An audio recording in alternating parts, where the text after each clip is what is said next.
Hello, everyone. Welcome to Find Your Voice with Hayden. Hi, Hayden. How's it going?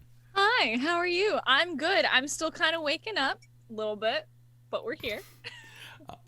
All right. So this is a voice acting panel from our resident voice actor and resident voice actor. Resident voice actor. All right. So what do you have planned for us in excruciating detail?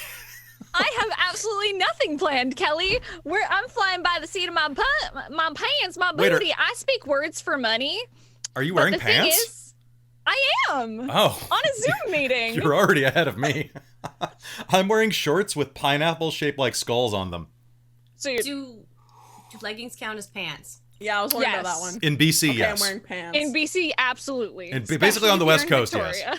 Yeah. Maybe not in I'm wearing Oregon. pants. Maybe not in Oregon. I'm wearing pants then too. Not much counts in Oregon, though. I feel like if you're on Vancouver Island or in Vancouver, yeah, they count as pants. And the thing is, Nightbite, you know what shorts I'm wearing. You've seen them.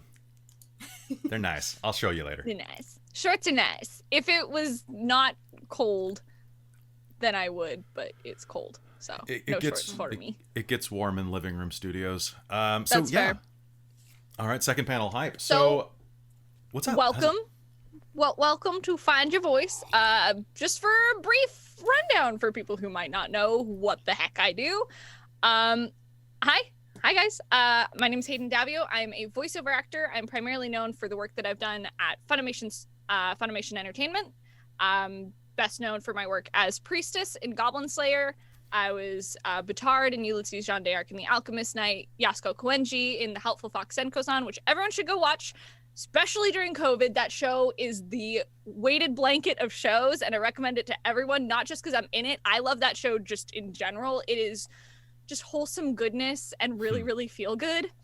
Let's see. What the heck else have I done? I've done Boogie Pop and others. I was in the movie Hells.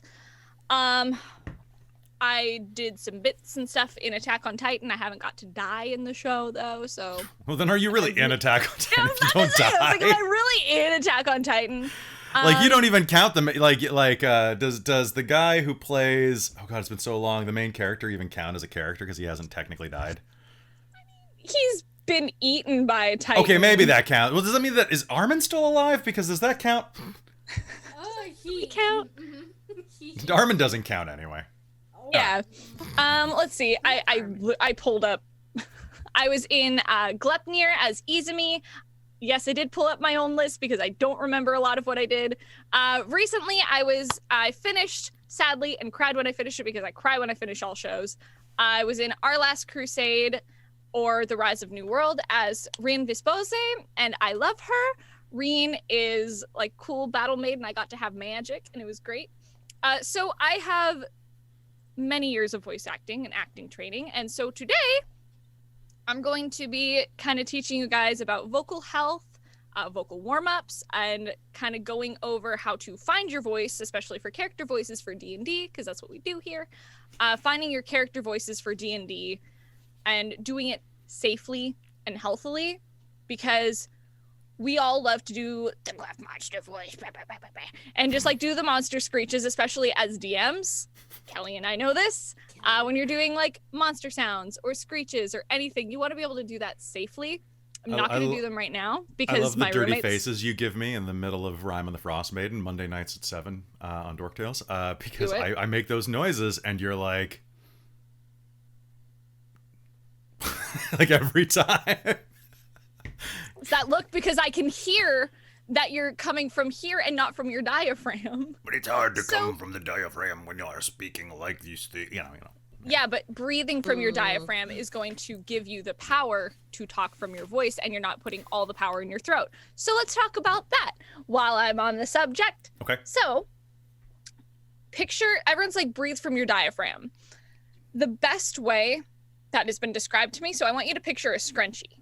So scrunchies are like this. When you breathe in your belly, like proper belly breathing, you are expanding your diaphragm like you would a scrunchie. So if you breathe properly, so I want you to take a deep breath in. Audience can participate in this. So just, and picture your whole ribs and your stomach just expanding.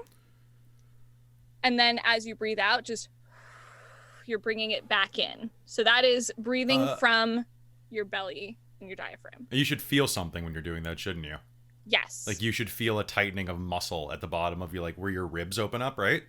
Yes, you should feel like a small tightening. That is the whole point of the scrunchie. It's almost like that's what the elasticity. Yes. See, that's what proper belly breathing. I'm going to stand and do this. Just okay. And as you breathe back in, you should be able to tighten your abdominals and like just those muscles. It's not about having abs. It's like your abdominal muscles are going to give you the power behind your voice. So right now, I'm having to remind myself, because often when I'm talking on just streams or talking with friends, I tend to talk just from my chest. Mm.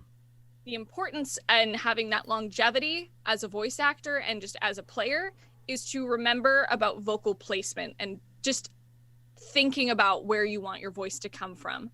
Mm-hmm. Okay. You gave this advice to Robin and I for Robin's new character in our Friday night Reign of Emery's game, and that really changed her voice.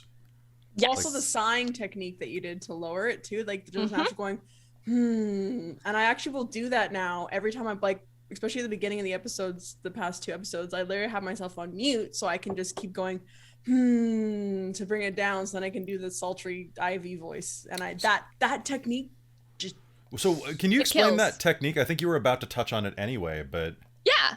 So vocal placement is not only what your voice is going to sound like for sighing into a particular character voice or something like that and placing it, it's also where you're speaking from. So if I'm going to speak from, let's see, right now I picture I'm more speaking from my cheekbones, and that's naturally raising it because I'm placing my voice right here. And if I'm talking from my stomach and my diaphragm, my natural just speaking voice is going to come out because that's comfortably where it sits. It sits right, I'd picture it like right in the middle of my stomach, like between my rib cage. So I want each of you to just talk normally how you talk, not streamer voice, just how you would have a conversation, and tell me where you feel it sitting in your body. I'm Kelly. How's it going? I'm talking from basically exactly nipple height, basically right mid-chest. Boy nipple height anyway, like well, boy nipple height after like a year of COVID, so about like that much lower than it should be. All right. Well, yeah, go ahead, Amy. Oh, sure. Yeah, no, I'm talking from. What's weird because I feel like I jump all over the place when I'm talking, but I guess it's about here-ish. I do tend to slip a lot down into like the more like lower ones, but then I also rock it up into like, woo, I'm up here. Yeah, that is, our voices are naturally dynamic, and that's going to be a big part of it. So yeah, right now I'm very much talking from like my normal like belly voice, as my friend Tia puts it. But as I'm talking, I'll get like way up here, blah, blah, blah. Like I'm very dynamic, and as my friend put it yesterday, very bright. I have like a lot of peaks and valleys, and we as people, that is how we talk. Yeah. But yeah, for you, I can definitely hear it. You have a very chest-based voice, but I can hear that it kind of creeps up like a little bit along here as well. I can hear that. Yep. Robin, my darling. Okay. So as I'm talking, I think it's more kind of more similar to Kelly, where I kind of feel it in my chest. Like I kind of feel it kind of like near the heart area as I'm kind of talking. You speak from your heart chakra. I speak from my heart, but yeah, I feel it kind of more. I feel it in the chest a bit more, kind of chest to belly area. It's kind of rotating. I can hear in your voice, it is very much coming from like the rib area. Like if you have to place it, like that's not physically where your voice is coming from. You have your voice box and your vocal cords and all that stuff. Yeah. But understanding where your voice is placed when you're naturally speaking will help you picture. It's having that visualization that's really important, because that is going to help you find different voices and different placements and doing that safely. Visualization is a huge part of voice, which is weird because it's not like a tangible physical thing that you can see, but just that visualization like we do in roleplay is going to help you a long way. But yeah, for you, Robin, I say it's definitely like below the boobie, rib cage, like rib cage area, because you have a very resonant sound to your voice. You have a very rounded sound that I really, really like. I've always really liked your voice since like high school theater, but you know, hee compliments. But yeah, Winter, do you want to give us a go? Speak for me. Okay. So this is something that I've never really understood, because I've heard it from people also telling me how singing works. Is like you had to sing from like your chest or like from your stomach, and I'm not too sure where it comes from, but I feel like it's up in the higher kind of more throat, higher end of my chest. That's kind of where it feels, but I don't know. The reason I'm like looking away is because I'm just listening to your voice, because you and I haven't spoken a whole lot, so I'm trying to like get a sense for your voice. I'm hearing it kind of from like your jaw, and like it kind of sits like here is kind of where it sits, very similar to Amy, but in like a different texture. But we all have we're all just different people, different textured voices. And if I need to speak louder, I feel like it comes more from like the broader part, like and then like it comes from here. So I do actually like feel that sometimes my diaphragm doesn't expand as much as I want, because I have gotten sick in the past and it hasn't healed properly. So trying voices and things have been very difficult. That makes sense. And the thing is, like, we're also, note on that, we're also in COVID times. So that is actually can affect people's breathing. Just lasting effects, but just like normal sicknesses too, like it can have lasting effects on you. Like I know a lot of voice actors who their voice sounded like just this very smooth tone when they first started, but then they got into smoking or something like that. Like this is just normal actor stuff. This is why I'm like definitely never gonna smoke, not even weed, anything like that, just because smoking and that can change your voice. There's so many different factors just in life that can change your voice. My voice feels different when I'm here in the city of Vancouver than it does when I'm in LA or on the island. Is it gooder? Gooder? Is it better or like how does the air quality? Because the island has better air quality than Vancouver. Vancouver probably has better air quality than LA by a mile. And then humidity. My voice is at its peak when I'm in Vancouver, because the reason for this is that I tend to attract more allergens when I'm on the island, because I'm kind of in the boonies, as Robin knows. Yup. When I'm like living on the island, I kind of live in the middle of butt poop nowhere. Try not to cuss here, family panel. But there's a lot of grasses and allergens, and that's going to affect your voice. That's going to make you a little bit more nasally and stuffy. Yay. But I find my voice is at its peak when I'm here and kind of in LA. Like LA air quality isn't amazing, but I don't leave my house, so it's fine.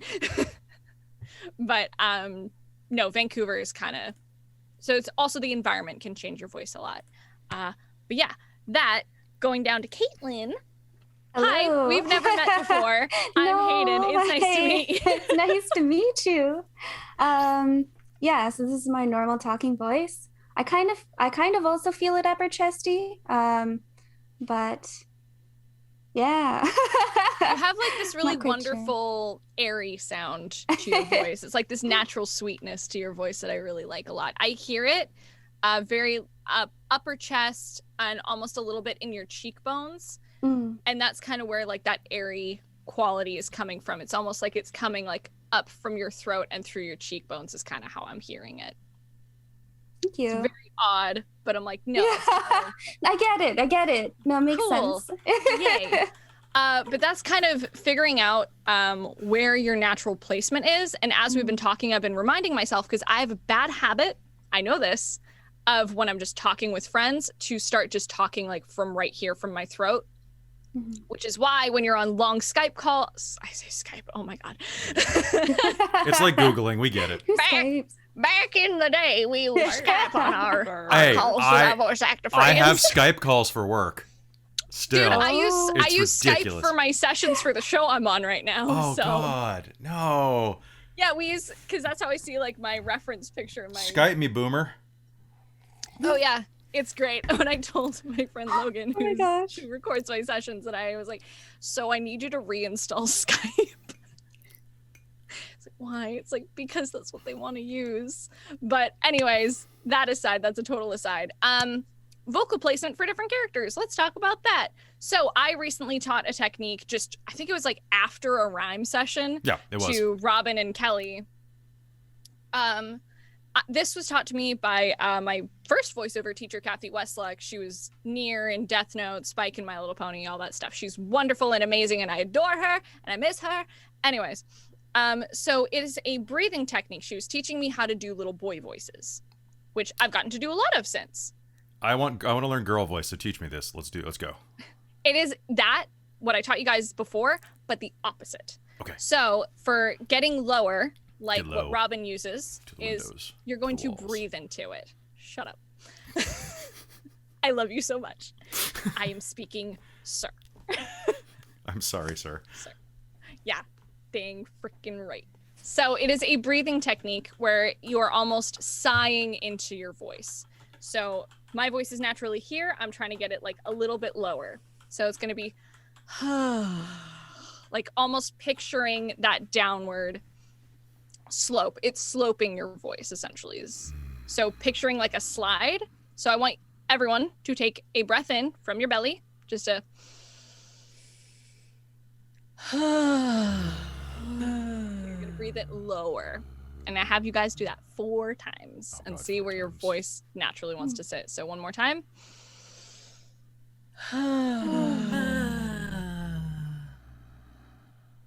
More time.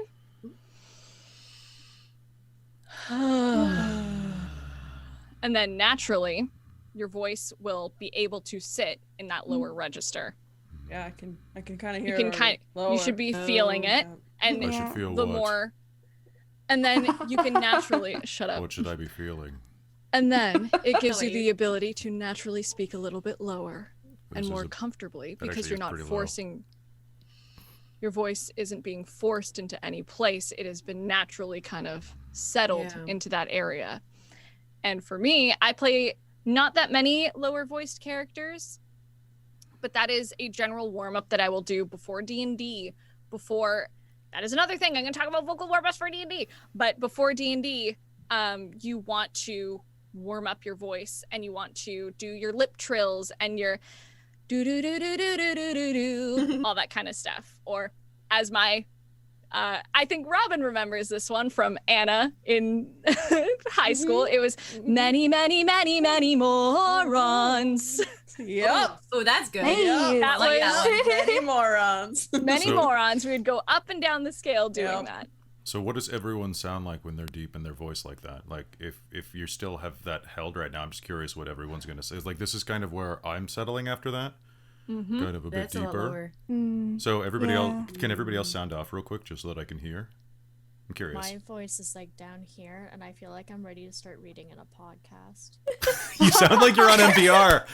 Yeah, you get podcast. Ooh, that's like podcast. I love that tone. That's really good. That's perfect because she plays really a like podcaster on Victoria by Night. That's your perfect voice. Whoa. Yeah. Welcome to It's crazy how teeny little to the murder podcast where we're going to discuss the most recent murders. See, and you've got like a slightly velvety voice too, Robin. Like when you go down there, like you've got some, like it's like running your fingers across like velvet or like a this is gonna sound bad, like shag carpet. It's got that kind of texture to it. Mm-hmm. Yeah, it just kind of goes, and that's where I really kind of leaned into it with Ivy. I kind of put more of a breathy note down there too, Doctor. I really want to learn how to speak Girl! transatlantic. You need to watch the show, Hayden. Like I she does a Really do. I have so many shows. But yeah, go ahead, Amy. Yeah. Well, my problem is that I really want to start giggling as soon as I want to talk. And that's something that I have to fight. And then that brings your Encourage. pitch back That I- up then. Yeah, because it's tight and it tensing up all the muscles. Because see, I'm a linguist and I did acoustics and like acoustic physiology of speech production for that. So a lot of this is like going into the technical side of the stuff that I was trained in. So it's always interesting to hear the differences. And what Caitlin? Yeah. Well, I've definitely lost it a decent amount, but this is just- kind of where I was at. Do the sigh again. Do the sigh again. Do it one more time. You should pop back in. Just to... I can't do it. I can't do it. Okay, that's fine. It's fine. It's fine. It's totally Sorry. fun. So So what I about- did it with you. What about going up? So someone in the chat, Hayden, asked about head voice. Do you ever use head voice? And is that what that means? Like, explain head voice and how to go up to me. Yeah, so pretty much how I picture finding my head voice. Easy reference is Priestess and Goblin Slayer. That is all head voice. She's very airy and kind of breathy. She's all kind of like head voice. Where that sits for everyone, it's head voice for singing and like speaking is going to sound a little different. But for speaking, it's going to be like same breath in the and you're going to picture that and doing the hand motion really helps because it's fair. physicalizing. Hiya. Hiya? Okay. So I was like, That's not that. That's just me being a big dork. But it's Isn't that like 60% of voice acting though? Oh, and I want to thank you for the and low just voice. kind of like I just wanted to quickly thank you for the low voice because when I was doing my reads for that Batman script I was doing, I kept having problems going into Christian Bale until I started doing your technique, and it actually dropped me into the Batman range. oh good. I'm Because glad. before that, I was kind of doing the Batman. I was doing the gravel, and it sounded like shit. And it was your technique that actually got me to finish my lines in like an hour, maybe. Like, it was really great. Thank you. Yeah, it's again vocal placement and relaxing your voice into that space that it needs to be. Yeah, instead of forcing it. Instead of forcing it, because if you're forcing it, especially I started in voiceover back in the Voice Acting Alliance days of the old Voice Acting Alliance. It's been a minute.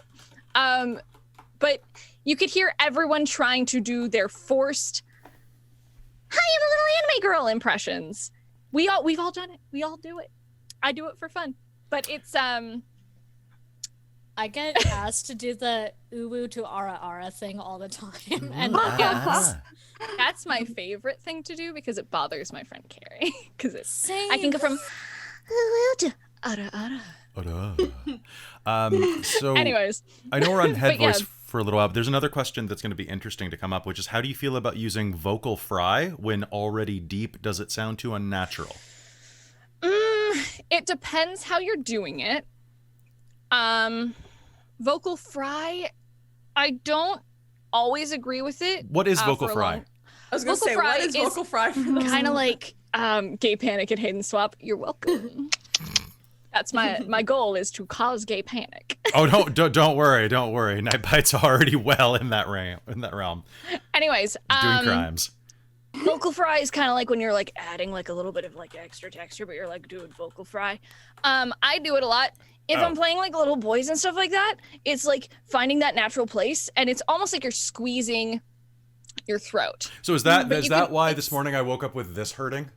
Yes. Okay, cool. Because right here it's coming from right here because that you're squeezing your cords together kind of. I don't know the technical term for it. I If don't. you need to sound It's like not- Geralt, it's doing vocal fry. Like that kind of thing? Yeah, you're squeezing everything together. It's like when everyone's like, I'm doing the Ash Ketchum voice, blah blah blah blah blah. Yeah. Yeah, vocal fry, you have to be careful with that. You really do, because it can cause permanent vocal cord damage if you're not careful with it. Yes. And yes, so your vocal cords are very sensitive. They are like little bands of like flesh that you have to be very careful with and very gentle with, because it's very easy to damage them. Like talking too much can. That's why your throat hurts. Didn't Julie Because Andrews? you've like. Julie Andrews had, what was it? She had to do surgery, which permanently reduced the range of her ability to sing. Like it. Yeah, I think It's really Yeah, Stewart did she it got too. vocal nodes and then Yeah, vocal that nodes. Yeah. yeah, she got vocal nodes and having what to it was. get those removed Mhm. and not letting them just rest. Mm-hmm. It can destroy your voice. My friend Damon, he thought he had nodes, and he didn't go to surgery for it. He just went on vocal rest for 2 weeks and would talk to us from like a text to speech app. Like you have to be very, very careful with your voice. My voice, like while it is not super low, your voice is always going to sound different in your head. to me, my voice sounds a lot lower, but recorded, it is a little bit higher, which I'm like, why do I keep voicing high voice characters? It's like, oh, because I'm really not that low. Yeah. But when I started playing a lot more more boy characters, stuff like that, my voice naturally got lower because that's just where it was sitting. When I started doing the vocal fry and learning to do kind of like the little boy voice, I can do it a lot safer now, thanks to the breathing exercises. Mm-hmm. I can naturally just kind of get there and be a lot more comfortable. And I play characters who are in this range a lot more. And this doesn't hurt at all. There's a little bit of a rasp to it, but I don't feel it whatsoever because I'm instead of coming from here to do the vocal fry, I'm coming from right here. Okay, how do you do that? A lot of singing lessons. Okay, so how do you do better voice work without having singing background? Because, like, for example, I don't. Amy does. Winter, do you have singing background? Okay, so Caitlin does. It is I took 2 years of choir with Anna. That's my singing. Yep. Yeah. So it is. It goes back into vocal placement, and it is about learning to breathe. My technique is learning to breathe from the different points of your body. So when I'm doing my warm-ups in the morning, like before game or before a session, I will breathe. I will do like 3 big breaths in just from my belly, like when you let your full stomach expand and go back in. And then you just picture where you're breathing from is something that really helps because you are expanding and because your muscles, when they're like tense, they're going to look kind of like this. Mm-hmm. And when they're relaxed, kind of like this is the best way to picture it. So essentially you want to expand and relax all of your muscles going from like your stomach up, because that will allow you to target those areas to speak from and use to the best of your ability, if that makes sense. Mm-hmm. So that's why when you're singing, or if you're in choir, your teacher will want you to either stand or sit at the very edge of your chair. So like you're sitting at the very edge of your chair, so then you can fully open up your chest and your stomach. Because if you are like hunched over, your voice is going to sound different. You're going to sound like my voice immediately changes if I'm sitting like this to if my shoulders are rolled in.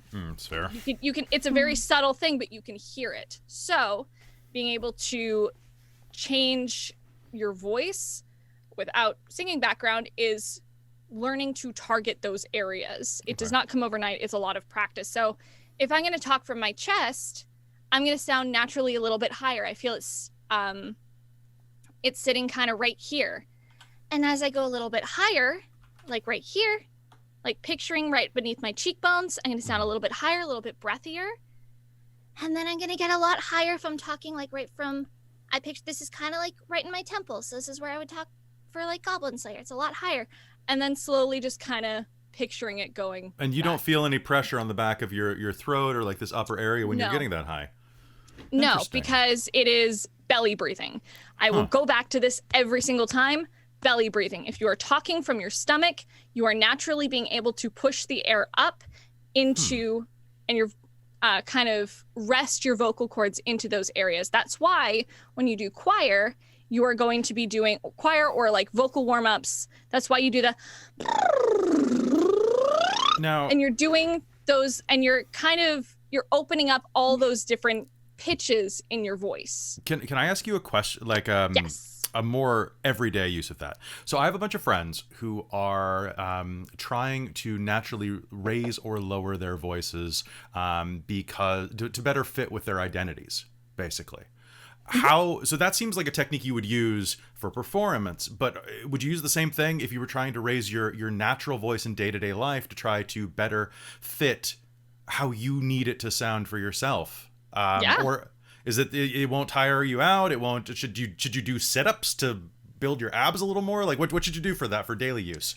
Well, working on your abdominals for speaking purposes is wonderful. Mm-hmm. Like I like to stay toned generally just for me, but also I keep my core strong. Like you don't need to have abs, but having a strong core will help you breathe better. It will help you speak better. It will help your posture. Mm-hmm. But yeah, doing the vocal warm-ups and the breathing techniques, if they're trying to go a little bit higher, it's the burping because I'm drinking bubbly. Oh yeah, carbonation. Should you drink carbonated things? I don't drink carbonated things if I have a session. Okay. But do you drink things with dairy? Because I've heard that's not bad too. before. No. Okay. So I will That's what I say heard too. my rules of thumb before D&D or recording sessions, primarily recording sessions. With D&D, I'm a little more lax because I'm just playing D&D. But I will drink like 3 bubblies during a game.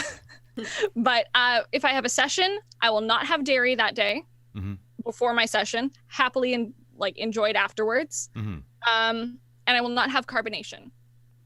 What do you... Carbonation is more because I get like gurgly burpy, and no dairy because it makes you phlegmy. So whenever I do interviews at like SakinoCon for voice actors, I almost always end with, what's your recovery drink? Do you have one? Because normally it's like hot water and lemon or a little bit of honey or something, or a ninjong, I think it is. Ninjong, yeah. Yeah, the Chinese honey herbal It's a Chinese supplement. cough syrup. Yeah, it's basically honey with herbs. Like it's basically. Great. It's so wonderful. Like at Funimation before COVID, we had like a big thing of it just on the like counter in a water in cooler. the lobby. Dude, it might as well have been. We had disposable spoons just there, and you pour some in, you pop some, and you go do your session. For like big screamy days, I would take some before to coat my throat. I would also take some afterwards to help heal. If it's a screamy session or you're playing a big brash kind of screamy character and you're going to be talking like this for a whole game, like for you, Kelly, I would recommend taking honey because you are talking for such long times, especially DMing, and you tend to play like bigger, burlier characters. That's just what you get cast as. Usually, yeah. Take honey. Hot water, lemon, and honey is wonderful. That is a great thing to take into the booth with you, or just have sitting at your desk. And have some afterwards. And if you've had a very long day of speaking, not talking for a while is really, really good for you, letting your vocal cords rest. But to go back to talking about, you asked about your friends who are wanting to change their voice to match more their identities. Yes, using different vocal techniques and warm-ups and learning vocal placement can really, really help with that. When I came out as non-binary, I naturally started placing my voice just a little bit lower and just kind of letting it sit more comfortably in kind of my stomach area, because I felt I could kind of be a little bit more not fluid, but kind of like more androgynous that way. Comfortable? Kind of yeah. More comfortable. Yeah. So there's actually, on that note, there's a question from the Bong Master. Which is, how do you deal with not hating the sound of your own voice when doing voices or recordings? I think that's kind of the same way, but... Yeah, so what's really hard about when you're first recording yourself is you're going to sound so different from what you think you do. Because when you're talking, your voice is essentially kind of bouncing around in your skull. So much and what better. you hear... Huh? It's so much better with that acoustic sound. Like it's I know the acoustic padding of your brain. So good. Good job, bacon fat. And your skull itself, yeah. Yeah, your skull itself is gonna make it sound so different from what you think it is.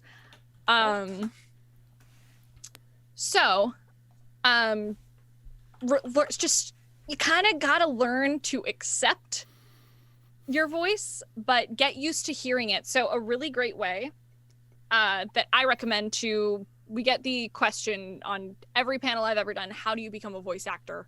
What do you recommend? This goes into that. Awesome, thank you, Kelly. Is that record yourself. We all have smartphones now. We all have a computer or something we can record on. If you have a tape recorder, just use that too. If you're really old school, get used to recording your voice. Even just introducing yourself. It's like, hi, my name's Hayden.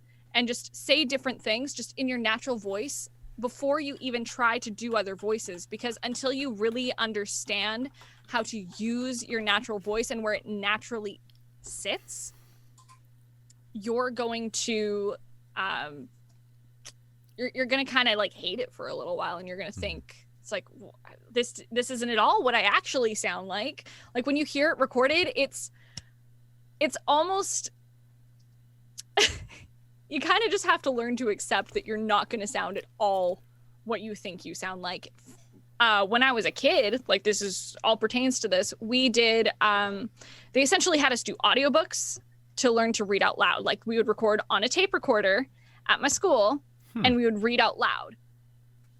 And it was to teach us to do that. But as a kid, I even thought my voice was way lower. I thought I sounded like a boy when I was a kid.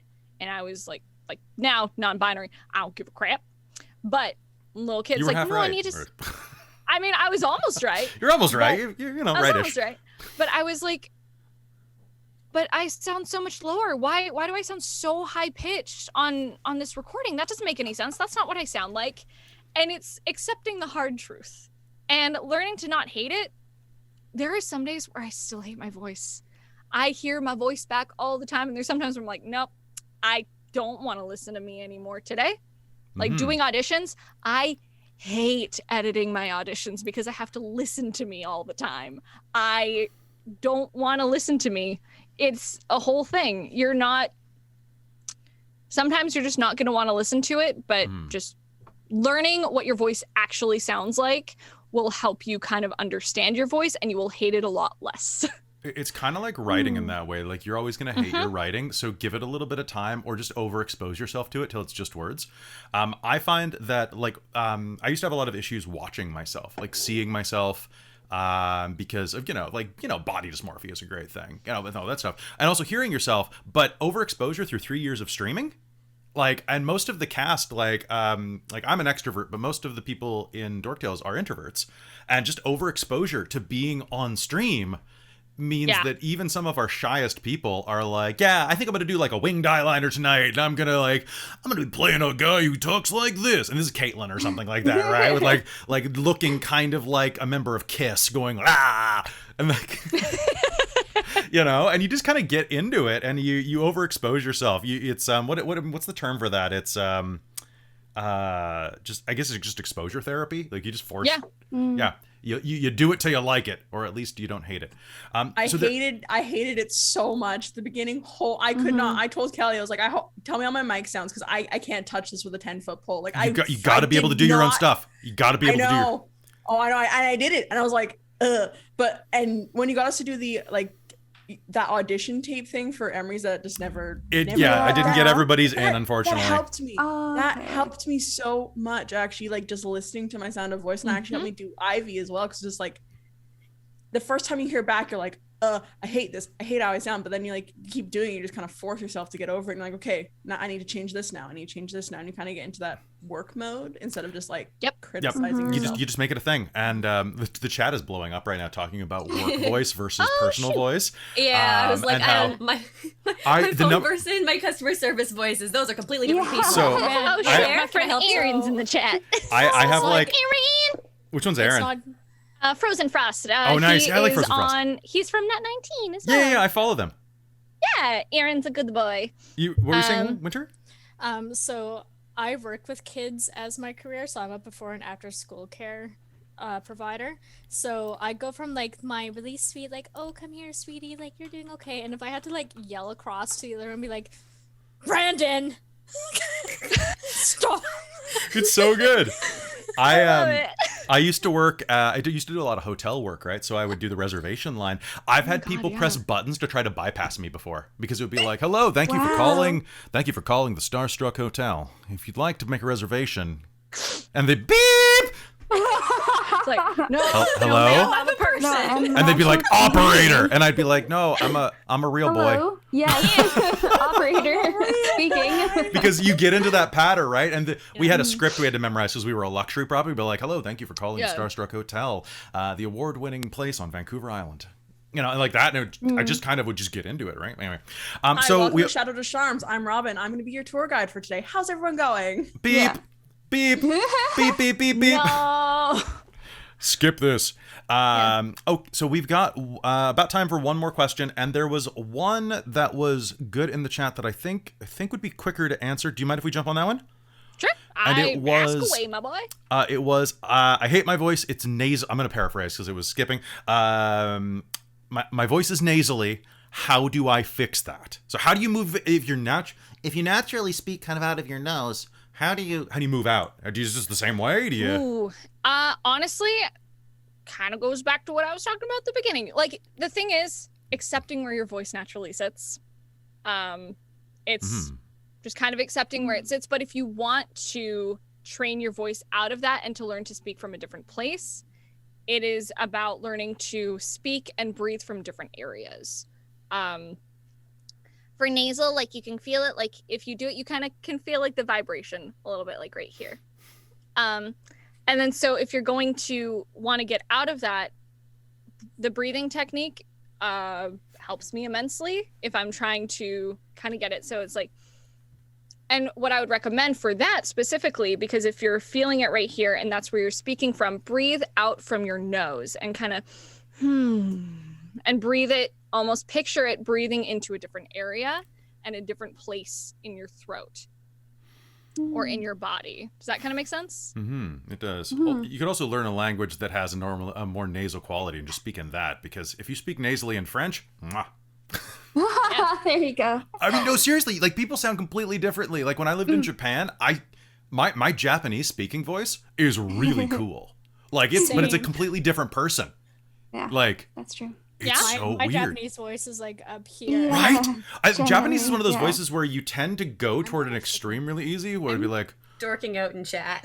"Ore wa keri desu. Yoroshiku no onegaishimasu." We're talking about how Right? people are talking about how, like, one person was saying that Finnish is all intonation on the first syllable, so it always sounds very monotone. And someone else was saying, I think it was Wonka was mentioning that when he speaks Spanish versus English, the tone of the voice will change dramatically. And I just find it so cool that different languages have different pitch frequencies and that they exist in.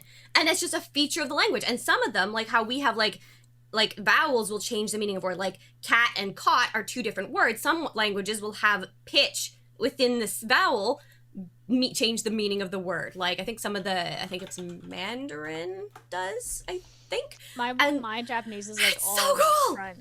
Yeah. When I speak like, German, my front voice goes forward. even lower. When I speak German, I Oh, get yeah, like German? super low. How to sound like you're summoning an elder god? Order off a menu in German.